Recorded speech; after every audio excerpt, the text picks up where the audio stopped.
evening. How's everybody doing? Great to be learning with you on a Sunday. Let's light up the darkness. Who's in the house? Bill in mid-Missouri, Shandora in the Bronx, Jay Yitzchak in Minnesota, Paula wishing everyone a good evening, Stephen in New Hampshire, Sharon in New Jersey with Sai, the Talmud cat. Is Sai a feline or just a hipster? Lucy in Minnesota, Bella in Florida, Melissa in Great Neck. Over there on the YouTube side, Marjorie in Georgia, Debbie in New Jersey. Welcome, everybody. We got another one of our busy, colorful pages here in Tractate Sotah, the 18th volume of the Talmud. Generally, the laws of the suspected adulteress, but we're in an extended, I guess you could call it a digression, but an extended discussion here in chapter 1, Mishna number 6, which was originally about the idea that God both rewards and punishes measure for measure. This originally came up because the Sotah, placed herself in an inappropriate situation, and so she ends up in a public and, undesirable situation when she drinks the bitter water. When the temple is standing, this ritual can be done in Jerusalem. But we started in Mishnah number 6 learning how Miriam, Moses' sister, who waited to see what would become of Moses, baby Moses, when he was placed in the river. She waited, kind of to accompany Moses' journey in the river. And many, many years later, the Jewish people, the children of Israel, waited in the desert while she went through her healing process from Tsuras, when she was a Mitzorah. And now we've just got all kinds of teachings and beautiful stories and ideas about the enslavement and the period of slavery in Egypt, and then emerging from slavery, and some of the other examples given of measure for measure were that just as Moses took care of the bones of Joseph, personally attended that Joseph's final resting place would not be in Egypt, but rather Moses personally brought the bones of Joseph along the trek, the journey in the wilderness. Moses didn't, have the opportunity to enter the promised land himself, so then the children of Israel took over for him. But because Moses personally attended to the bones of Joseph, God personally attended to the burial of Moses. And we continue in this vein. We pick this up on page 13a near the top. The Mishnah teaches Joseph merited to bury his father, Jacob, resulting in a display of great honor to his father, right? Jacob died after, living in Egypt for a few years, and then Joseph made sure that per Jacob's wishes, Jacob's final resting place would be at the cave of Machpelah in Hebron. And Joseph made that happen. So Joseph later merited that his descendants would bring Joseph's bones out of Egypt, right? So Joseph merited to bury his father, resulting in a display of great honor to his father Jacob. And the Gemara begins its discussion of the burial of Jacob by asking, what is different initially that it is written, Genesis 50 verse 7, and Joseph went up to bury his father, and with him went up all the servants of Pharaoh, the elders of his house, and all the elders of the land of Egypt. Right? They were doing honor to Joseph, who had become the savior of Egypt, so that when Joseph's father needed to be buried, it was done with tremendous pomp and circumstance, not only by Jacob's children and descendants, but also by the VIPs of Egypt. But what's interesting is the way that this is written, right? So in this first time that this is mentioned, what I just read, Joseph went up to bury his father, and with him went up all the servants of Pharaoh, the elders of his house, and all the elders of the land of Egypt. And then later in the next verse, Genesis 50 verse 8, Afterwards, it says in the following verse, and all the house of Joseph and his brethren and his father's house, only their little ones and their flocks and their herds they left in the land of Goshen, indicating that the brothers of Joseph were second in importance to those Egyptian VIPs. But then later at Genesis 50 verse 14, it says, and Joseph returned into Egypt, he and his brethren, and afterwards it states, and all that went up with him to bury his father after he had buried his father, placing the brothers before the Egyptians, right? In the first verse, the Egyptian VIPs are mentioned before Joseph's brothers, and in the later verse, the Joseph's brothers are mentioned ahead of the Egyptians.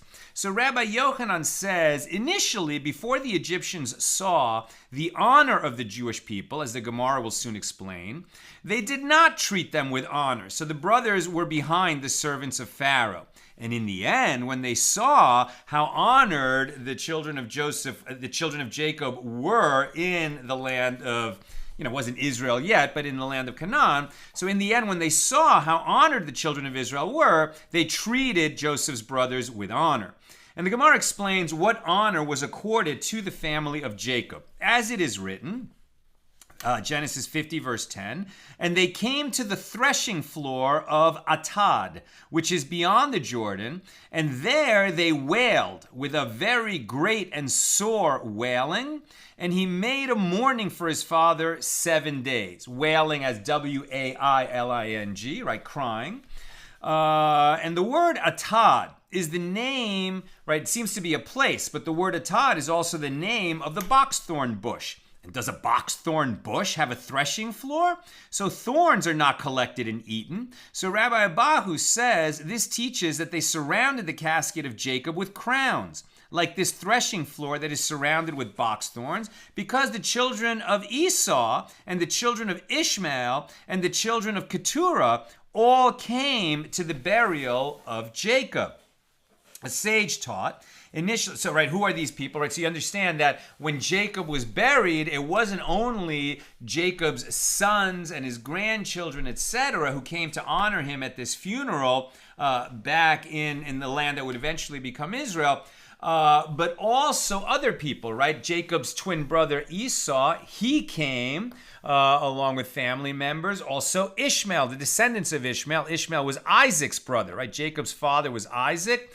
Jacob's uncle was Ishmael, the progenitor of the Arab peoples. And they also came to this funeral. And who was Keturah? Keturah, some say, is the same woman as Hagar, right? So Hagar was Ishmael's mother, who had been Sarah's handmaid. And when Sarah seemed like she wasn't going to have a baby, so she gave her handmaid Hagar to Abraham to have a child that would, be considered as Sarah's child. But then when Sarah herself got pregnant and gave birth to Isaac, she wanted Hagar and Ishmael banished from Abraham's house. And God said to Abraham, listen to your wife. Later, after Sarah died, Abraham had another wife named Keturah. Some say that this was a third wife. Others say that this was Hagar herself, but at any rate, he had a bunch of more children. Those children are not considered Jews. Rather, Abraham sent them east with gifts, right? We read that in Genesis. And there's a tradition that says that actually they went to India, right? The Keturah's children ended up in India, and that the gifts that Abraham gave them were knowledge of the one God, kind of mystical gifts like that. At any rate, the point here is that this whole extended family who had given birth to many chieftains, right? They were a very prominent family, and they all showed up for Jacob's funeral. A sage taught, initially they all came to wage war with the family of Jacob. So it's not like old matters were left to lie. There were some family grudges here, and they came to do war with Jacob's children. But once they saw the crown of Joseph, who was the viceroy of Egypt, one of the most powerful people in the whole world, So hanging, and Joseph's, Egyptian viceroy crown was hanging on the casket of Jacob. So then all these other families took their crowns and hung them on the casket of Jacob. And the sage taught 36 crowns were hung on the casket of Jacob, and this was the great honor accorded to the family of Jacob. Where do we get 36 crowns? Rashi explains the calculation like this. There were 12 crowns belonging to the princes of Ishmael, right? Ishmael had 12 sons, just like Jacob did, and they were all chiefs, right, of great tribes. And another 23 came from the chiefs of Asaph, and the crown of Joseph, and this makes 36. So the Maharsha, similar to Tosafot Harash before him, explains otherwise. According to him, there were 12 crowns of the princes of Ishmael, 10 of the kings of Keturah, and 14 of the princes of Edom, who was Esau. And then there's other calculations like that. At any rate, this tremendous honor was accorded to Jacob. Now the Gemara continues its discussion of Jacob's burial. The verse states, "And there they wailed with a very great and sore wailing." And it is taught, even the horses and even the donkeys participated in the mourning for Jacob. Now once they reached the cave of Machpelah in Hebron, Esau came and was preventing them from burying Jacob there, right? Esau was preventing his twin brother's Jacob's body from being buried there. And Esau said to them, it says, "And Jacob came unto Isaac his father to Mamre, to Kiryat Arba," the same is Hebron, "where Abraham and Isaac sojourned." And Rabbi Yitzchak says it is called Kiryat Arba because there were 4 couples buried there: Adam and Eve, Abraham and Sarah, Isaac and Rebekah, and Jacob and Leah. So Esau said, okay, so Jacob buried Leah in his own spot, and the spot that is remaining there is mine, Esau. I want to be buried there along with my father Isaac and my grandfather Abraham. So the children of Jacob said to Esau, "You sold your rights to Jacob," right? In the incident when Esau came in from the field and was very hungry, and he sold his birthright to Jacob for a pot of lentil stew, showing that he spurned the birthright and the inheritance of the beautiful spiritual tradition of Abraham was not important to Esau. And so they're saying now, well, and when you sold that, you also sold your right to be buried in the cave of Machpelah. So Esau said to them, "Well, though I sold the birthright, did I also sell my rights to the burial site as an ordinary brother?"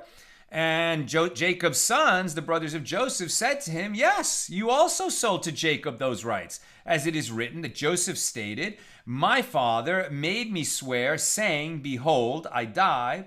In my grave that I have dug, Kariti, for me in the land of Canaan, there you shall bury me.'" Genesis 50, verse 5. And Rabbi Yochanan says in the name of Rabbi Shimon ben Yechotzadik, the word kira in the verse is nothing other than a term of sale, mekhira, sharing a similar root because in the cities overseas, they call a sale kira. And about this idea of the cities overseas, this expression is understood by some scholars as a reference to Caesarea or Cyprus. In fact, the stories in the Talmud that involve the towns on the coast, like Caesarea, are usually invoked in order to answer a linguistic question, since in these towns a certain word was often used with a specific meaning or to describe an unusual occurrence, oftentimes one of sin or of an atypical practice. And for this reason, it is likely that when the sages used this term, the cities overseas, their purpose was not to refer to a specific geographic place, but more to create a setting for pedagogic purposes. Now Esau said to them, "So bring the bill of sale to me that shows that I gave up my burial plot here in the cave of Machpelah. Bring the bill of sale to me, or you can't prove your claims." So they said to him, "Well, the bill of sale is in the land of Egypt." And they said, "And who will go to bring it?" So Naphtali will go, right? Naphtali, one of the brothers. Why? Because he is as fast as a doe, right? A deer. As it is written, Naphtali is a doe let loose, he gives goodly words. Genesis 49:21. So Rabbi Abahu says, do not read it as goodly words, Imre Shafer, rather read it as Imre Sefer, i.e. the words of the book, as he returned to Egypt to retrieve the bill of sale. Now the Gemara relates, Hushim, the son of Dan, was there, and his ears were heavy, i.e. he was hard of hearing. And he said to them, what is this that is delaying the burial of our grandfather Jacob? And they said to him, well, this one, Esau, Jacob's brother, is preventing us from burying Jacob until Naphtali comes back from the land of Egypt with the bill of sale. So he said to them, and until Naphtali comes back from the land of Egypt, will our father's father lie in degradation, waiting to be buried here and, rotting away? So he took a club, a kulepa, and hit Esau on the head. And Esau's eyes fell out, and they fell on the legs of Jacob, meaning he killed Esau. And Jacob, quote, opened his eyes and smiled. And this is that which is written, the righteous shall rejoice when he sees the vengeance. He shall wash his feet in the blood of the wicked. And there's a note here from Rav Steinsaltz that this doesn't mean that the dead body of Jacob suddenly opened its eyes, but rather that Jacob was surely looking on from his place in the world of souls, and smiled that they weren't going to let Esau, hold up his burial, and they took vengeance for all the wickedness that Esau did to Jacob.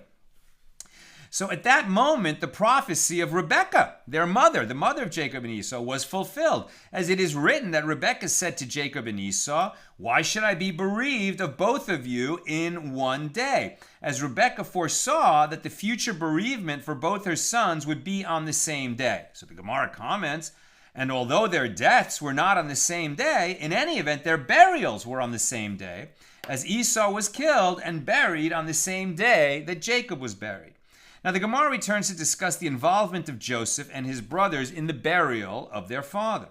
And if Joseph would not have dealt with the burial of Jacob, would his brothers not have dealt with it? But isn't it written, for his sons carried him into the land of Canaan and buried him in the cave of the field of Machpelah? Genesis 50:13. Since it is evident that the brothers were involved in the burial, why did they not deal with Jacob's burial needs from the outset? And the Gemara answers, they said, allow Joseph to take care of it, because there is more honor for our father to be prepared for burial by royalty than by common people, right? Since Joseph had become royalty in Egypt, better for Jacob that he should be buried by Joseph, who was the viceroy of all of Egypt, rather than by the rest of the brothers who were, just common people. It states further in the Mishna, who to us had a greater burial than Joseph? As it was none other than Moses who involved himself in transporting Joseph's coffin. And the sages taught in the Tosefta, come and see how beloved mitzvahs are to Moses, our teacher. As at the time of the Exodus, all the Jewish people were involved in taking the plunder from Egypt, right? When the Jewish people were finally leaving Egypt after the plague, the final plague, the plague of the firstborn, where a firstborn in every household of Egypt died, at that point, the Egyptians were like, get out, go. And just so that you don't come back, we understand we're guilty, we enslaved you, we benefited from your slave labor. Here, take our household treasures and just please go so that there's no more plagues. So all the Jews were receiving all this wealth from the Egyptians. But Moses did not concern himself with receiving wealth from anybody. What was he doing? All the Jewish people were involved in taking the plunder from Egypt, and Moses was involved in the performance of mitzvahs, right? Fulfilling commandments. As it is stated, the wise in heart will take mitzvahs, meaning over wealth. What was the mitzvah that Moses was concerning himself with? Attending to the burial of Joseph. And the Gemara asks, and from where did Moses, our teacher, know where Joseph was buried? And the sages said, Serach, the daughter of Asher, remained from that generation that initially descended to Egypt with Jacob. This is a very interesting character, Serach. This woman who was left from the generation that entered Egypt, right? She was the daughter of Asher, and she was still alive 210 years later when the Jews were emerging from slavery in Egypt. So they asked her where Joseph was buried. And she said to Moses, the Egyptians fashioned a metal casket for him and set it in the Nile River as an augury so that its water would be blessed. So Moses went and stood on the bank of the Nile, and he said, Joseph, Joseph, the time has come, about which the Holy One, blessed be he, took an oath, saying that I will redeem you, meaning God will redeem you, and the time for fulfillment of the oath that you administer to the Jewish people, that they will bury you in the land of Israel, has arrived.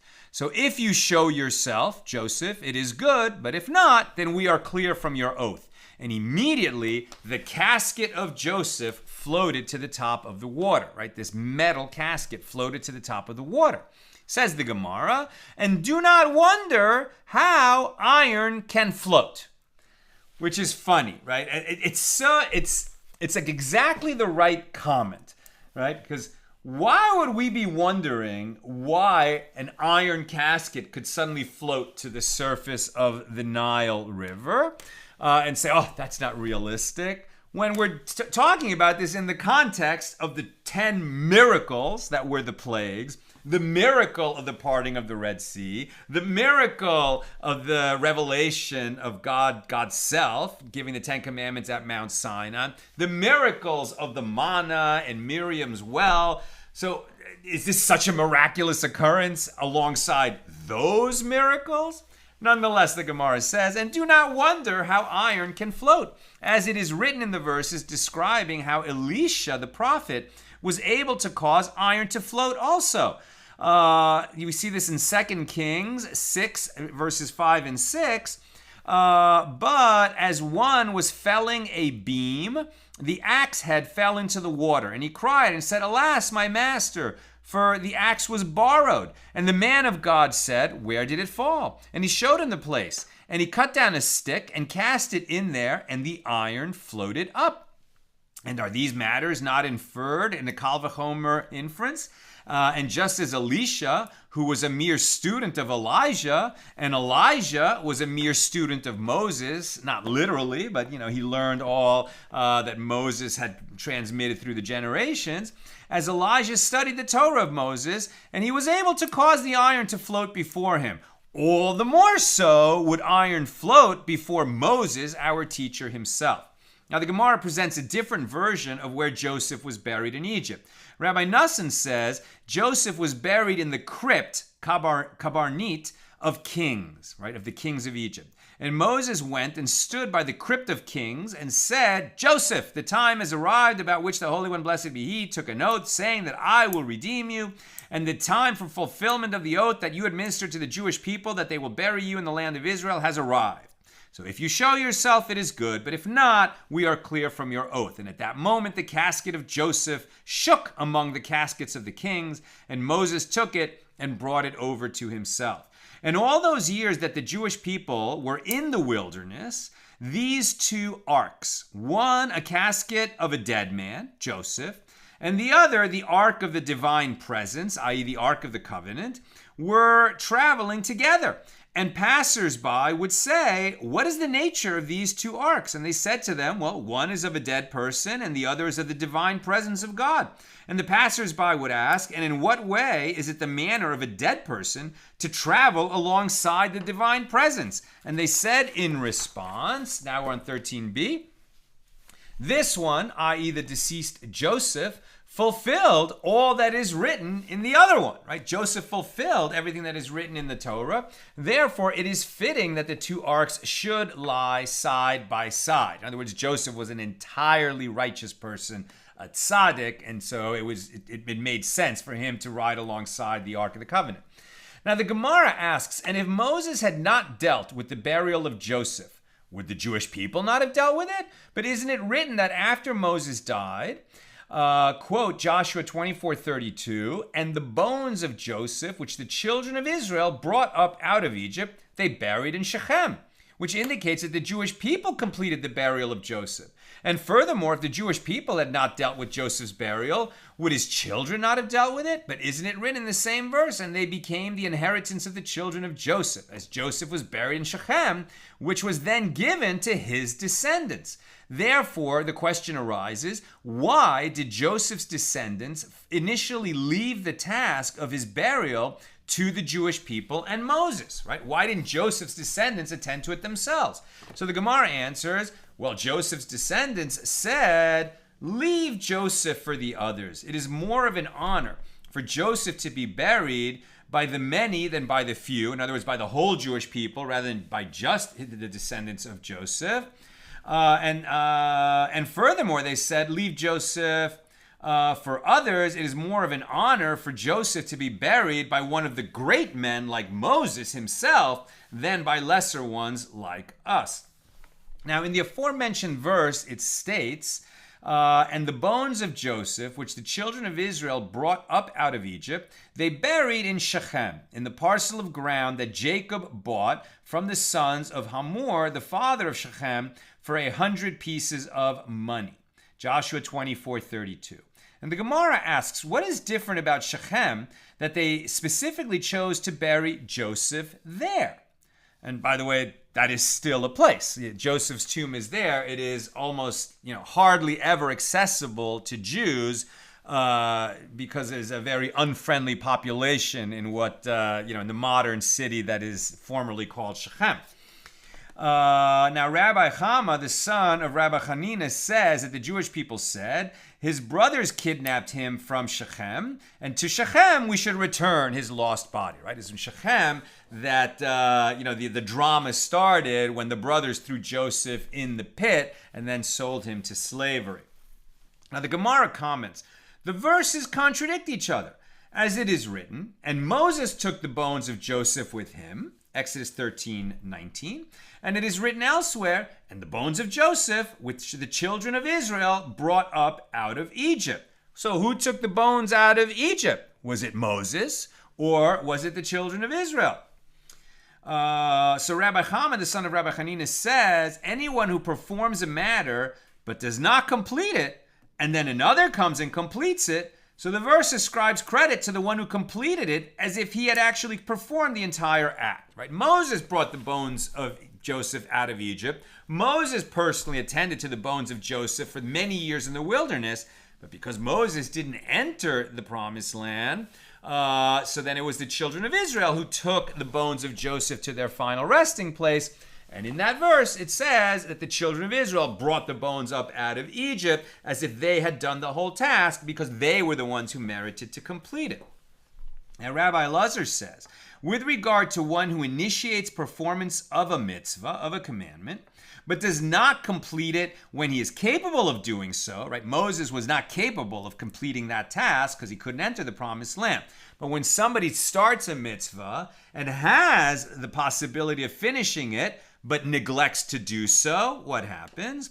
He is also demoted from his position of greatness, as it is written. And it came to pass at that time that Judah, right, Yehuda, one of the brothers, went down, Vayered, from his brethren, and turned into a certain Adulamite whose name was Hira. They're introducing the story of Judah and Tamar. But it starts that story with Judah went down from his brothers. And our sages interpret this idea that Joseph's brothers lost respect for Judah. How so? Right? All of the brothers participated in this conspiracy to get rid of Joseph. Now, what the brothers wanted to do was kill him, right? Because of his dreams and his arrogance, and they were so annoyed by him. And if we're generous, and the Gemara is generous elsewhere and says that the brothers, they weren't just evil. They actually thought that Joseph was going to get in the way of the brothers fulfilling the spiritual legacy that had been bequeathed to them from Abraham to Isaac to Jacob to them. And that Joseph in his arrogance was actually a threat to that. At any rate, they conspired to kill him, right? But it was Judah who says, what benefit to us if we kill him? Better we should sell him into slavery. We get a little bit of money. And then he's gone. We don't have to worry about him anymore. Now, when Judah said that, his plan was to say this just to stop the brothers from killing Joseph. So they would throw him in the pit. They would sell. They would with a plan to sell him. And then Judah was going to come back a little later and rescue Joseph and not allow this evil plan to go forward. But he got distracted, and the sale to the slave caravan went through, and Joseph was never seen again, or at least not until many, many, many years later. So Judah had the plan to save his brother Joseph from that evil plan of the brothers, but he didn't complete it, right? He didn't complete the plan to save Joseph. And when all the brothers saw the intense grief that Joseph's apparent death caused their father Jacob, they regretted what they had done. And because people always like to shift blame, they started to blame their brother Judah, who was the ostensible leader. He wasn't the oldest, but he was really the one who was a leader among them. And eventually, right, Judah merited to be the forefather of King David, right? The scepter of royalty was in the tribe of Judah. And so there was leadership ability in Judah. And because he didn't exercise that leadership properly, he was lowered in the esteem of his brothers. They're like, well, we're all hot-headed. You should have known better. You didn't. And so they lost respect from him. And we get that from this idea that Judah went down from his brothers. Now, Rabbi Shmuel Bar Nachmani says, the episode with regard to Judah also indicates that one who initiates performance of a mitzvah but does not complete it will also bury his wife and children, as Judah did, as it is written. And in process of time, Shua's daughter, the wife of Judah, died, Genesis 38:12. And it is written further, and the sons of Judah, Er and Onan, and Shelach, and Perez and Zerah. But Er and Onan died in the land of Canaan. We know that his first two sons died, and that's why Tamar, the wife of the oldest, who then became the wife of the second oldest, and then was awaiting to be married off to the third one, ended up, stuck. And then we had the whole episode of the story of Judah and Tamar. So at any rate, Judah, who seemed to have the opportunity to perform a mitzvah, neglected to finish it. It's also true that he buried a wife and two sons. So Rav Yehuda says that Rav says, for what reason was Joseph called Bones? Even during his lifetime, right? We're reminded of Dr. What's his name? Dr. McCoy, right? The doctor in Star Trek, and they called him Bones. Well, Joseph had the same nickname, Bones. Even during his lifetime, they called him that. As he had his brothers take an oath that God will remember you, and you shall carry up my bones from here. Now, because he did not protest for the honor of his father, as the brothers said to Joseph while unaware of his true identity, your servant, our father. Genesis 43:28 and 44:31. And Joseph said nothing to them in protest that they referred to his father Jacob as Joseph's servant, right? He didn't correct them when they said that our father is your servant, which a son would need to do. And Rav Yehuda says that Rav says, and some say that this was said by Rabbi Chama, the son of Rabbi Hanina, for what reason did Joseph predecease his brothers, as it is indicated from his requesting of them to take care of his burial needs? Why? Because Joseph acted authoritatively, right? Joseph did. He had dreams that one day he would, and eventually, as viceroy of Egypt, he did lord it over his brothers, literally. Right? He was in an authoritative position over all of his brothers. And such behavior can reduce one's lifespan, right? Taking charge of other people shortens one's lifespan. And you could see why, right? The stress of authority could shorten a lifespan. Now, after describing that Judah went down from his greatness, the Gemara discusses a similar term employed with regard to Joseph. As the verse states, and Joseph was brought down, Hurad, to Egypt. And Rabbi, right, when he was initially taken there in the slave caravan. So Rabbi Elazar says, do not read the word as Hurad, meaning that he was passively brought down, but rather read it as Horid, meaning he, Joseph, brought down others. As Joseph brought down the astrologers, It's tagnine of Pharaoh from their position of eminence because he knew the interpretation of Pharaoh's dreams when they did not. And the continuation of that verse states, and Potiphar, an officer, a seris, of Pharaoh, the captain of the guard, an Egyptian, bought him from the hand of the Ishmaelites who had brought him down there. Genesis 39:1. So Rav says he purchased, right? Potiphar purchased the handsome Joseph for himself, for the intended purpose of homosexual intercourse. But he was unable to fulfill his desires as the angel Gabriel came and castrated Potiphar, Seriso. Then Gabriel came again and further mutilated him, Pharaoh, in the same part of his body. And this is alluded to in the verses that write Potiphar's name differently. Initially, it is written Potiphar at Genesis 39:1. And in the end, it is written Potipharah, Genesis 41:45. And the change in his name indicates that a part of himself was mutilated. Now, the Mishnah teaches who to us had a greater burial than Moses. Right? Our Mishnah said, the Mishnah that we're elaborating on about measure for measure rewards, mentioned that no one had a greater burial than Moses. In other words, no one had more honor at his burial because of the identity of the one who took care of Moses' burial. Right? The viceroy of Egypt, Joseph, took care of Jacob's burial. Moses himself, Moshe Rabbeinu, the greatest prophet who ever lived, took care of Joseph's burial. And who took care of Moses' burial?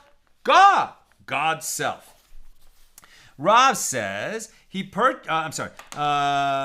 had a greater burial than Moses, as no one involved himself in Moses' burial other than the omnipresent himself. And the Gemara teaches when Moses relates how God responded to him when denying his request to enter the land of Israel, Moses says, "And the Lord said to me, let it suffice for you, Rav Lach.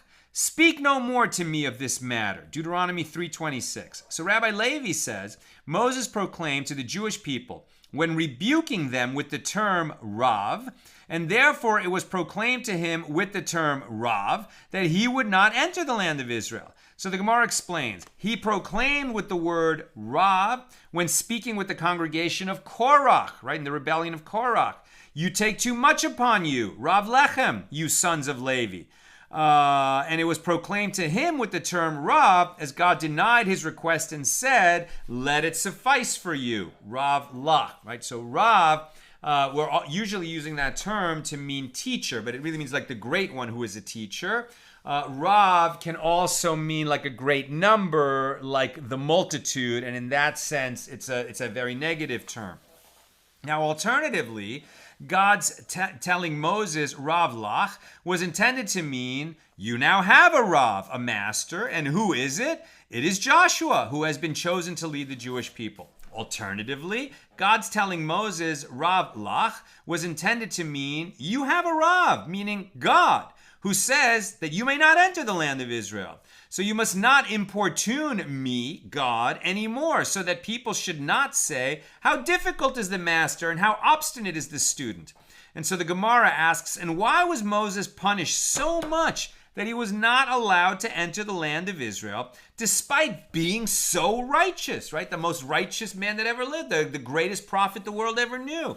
And the school of Rabbi Yishmael taught that the reason is based on the common aphorism.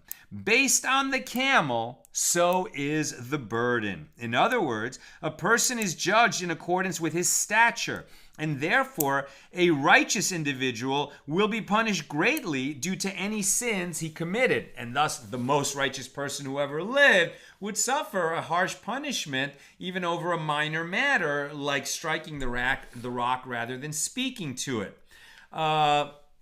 And, we see this, that people who are of great stature can be brought low. It can happen to anyone and it can happen quickly. It really was time for Moses to move on, but he really wanted to enter the promised land and he did not merit to do so. God said, you will not enter. You will see the land, but you will not enter because of that incident. Now, the verse relates that what Moses said to the Jewish people at the end of his life. And he said to them, I am 120 years old this day.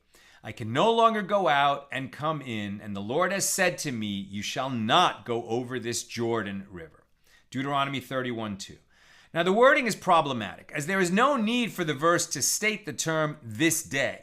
Moses said it in order to indicate, on this day, my days and years have been completed to be precisely 120, right? The tradition teaches that Moses was born on the 7th of Adar and he died on the 7th of Adar on his birthday, on his 120th birthday. And we consider that the full measure of life. And that's why, we'll say to 120 as a blessing that we give people. You should enjoy something to 120. Hopefully you'll have a full measure of life like Moses had.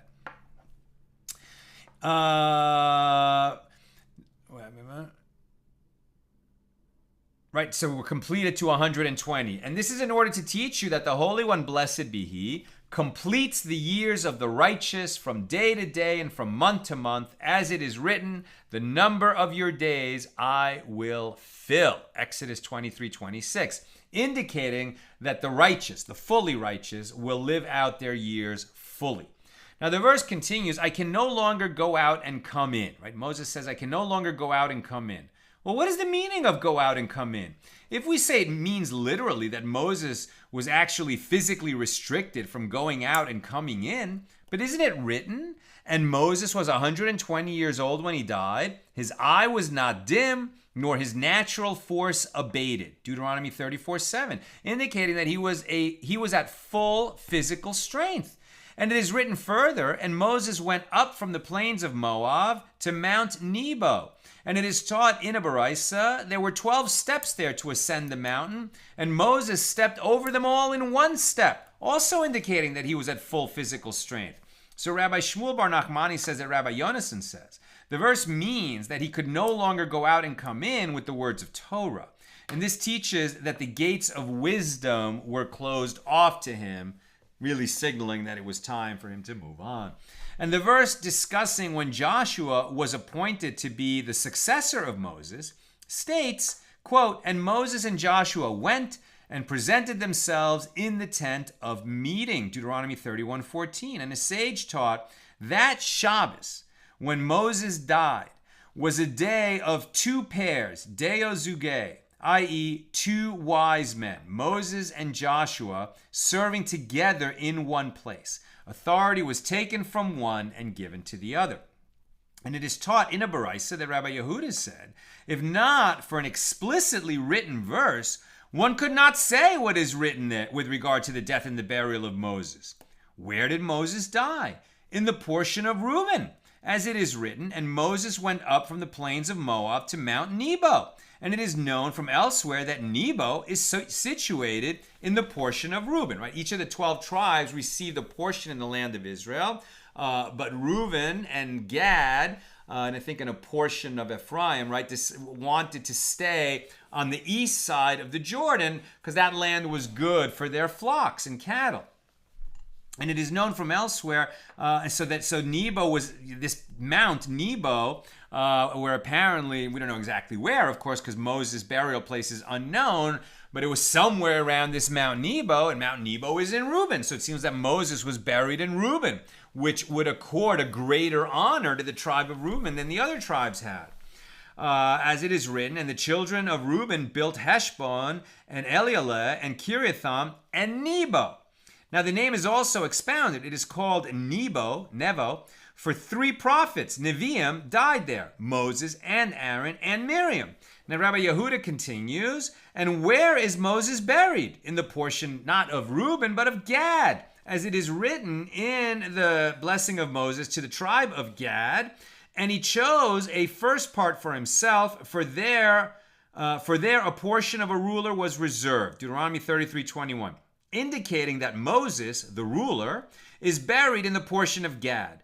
And how much is the distance from the portion of Reuben to the portion of Gad? 4 mil. And Rabbi Yehuda asks, for those 4 mil from Mount Nebo in the portion of Reuben to the burial place of Moses in the portion of Gad, who transported him? And he answers, the contradiction between the two verses teaches that Moses was lying in the wings of the divine presence, as Moses was carried out by God himself. And the ministering angels were saying, quote, he executed the righteousness of the Lord and his ordinances with Israel. Deuteronomy 33:21. And the Holy One, blessed be he, was saying, quote, who will rise up for me against the evildoers? Who will stand up for me against the workers of iniquity? Psalms 94:16. In other words, God asked, who will now defend the Jewish people against its accusers? The idea that God himself transported Moses to his burial could not have been said if not for the proof from the resolution between the contradictory verses. I'm almost done. If you have questions or comments, get them in. And Shmuel says that God was saying the verse, who is as the wise man and who knows the interpretation, pesher, of a matter, Ecclesiastes 8:1.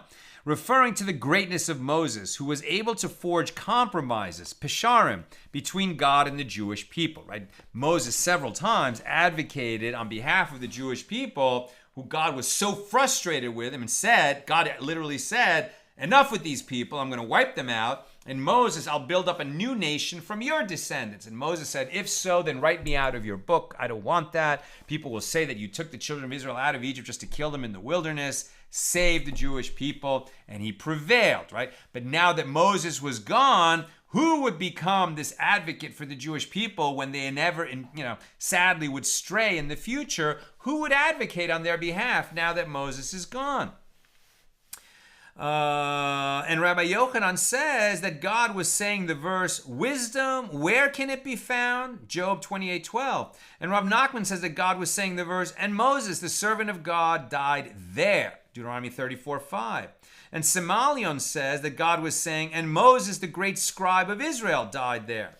Now it is taught in a Baraisa that Rabbi Eliezer the Great says, over an area of 12 mil by 12 mil, equivalent to the size of the camp of Israel, a divine voice proclaimed and said, and Moses, the great scribe of Israel, and by the way, that measure 12 mil by 12 mil, I mean, it's 12 kilometers by 12 kilometers or 12 miles by 12 miles, approximately that big an area. I mean, think about it, 12 miles by 12 miles. That's like the size of a city, is how big the encampment of the children of Israel was in the wilderness. Right? So Rabbi Eliezer the Great says, over such an area equivalent to the size of the camp of Israel, a divine voice proclaimed and said, and Moses, the great scribe of Israel, died. And some say Moses did not actually die, as it is written here, and Moses, the servant of the Lord, died there. And it is written in another spot, and he was there with the Lord 40 days and 40 nights, at Exodus 34:28. And just as there where it says, and he was there with the Lord, it means that he was standing and serving before God, so too here, when it literally says, and Moses, the servant of the Lord, died there, what it really means is that he was standing and serving before God. In other words, that Moses was taken up to heaven without actually dying or being buried anywhere. That's a different interpretation of one of the sages. That's what I've got for us today. Let's go to questions or comments on Sotah 13.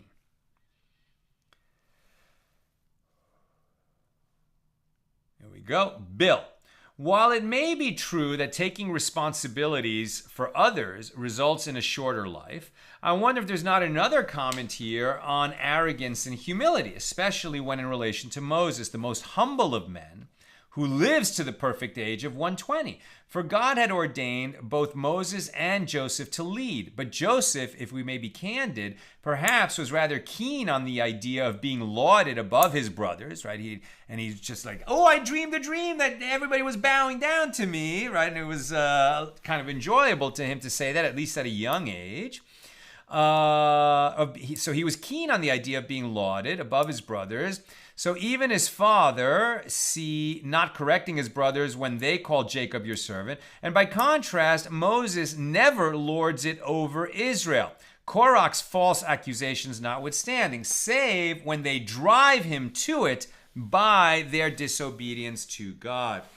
Right, beautiful teaching there. What Bill is saying is that Moses, who lived to a full ripe age, what are the primary qualities of Moses? Well, he was the lawgiver to Israel. So he was always being a servant of God and a servant of the people, transmitting God's teachings to them. And other than that, his primary quality that he's remembered for is being humble, right? Being humble, and he lived to that ripe old age. And Bill continues, and sort of in that vein, I remind everyone of a teaching that you yourself brought down to us about Moses striking the rock, that it occurred after the death of his dearly beloved sister Miriam, and that perhaps in his old age and grief, his self-control was waning, and that God, out of mercy as well as justice, took Moses then so that the people would remember Moses as he was, not as he was at the risk of becoming. Yeah, that's a teaching we often hear. And, for so many reasons. Moses was tired. He was frustrated. The people were so difficult. A new generation had arisen during the wandering in the wilderness. And it fell to Joshua to lead them into the promised land. The time had come. What's interesting is that our greatest prophet, our greatest teacher, the greatest individual in the history of the Jewish people, with the possible exception of Abraham, or maybe Jacob, who were named after Israel, but still Moses at such a high stature, and certainly the greatest prophet that ever lived, that we don't know where he's buried. And by design, we don't know where he's buried.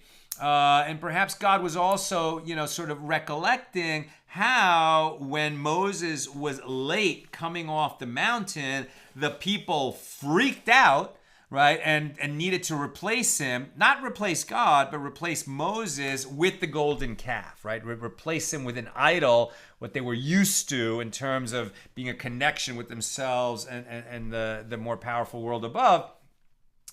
And now that Moses was going to be gone for good, for sure, that his kever, right, his grave would become a holy site, too holy.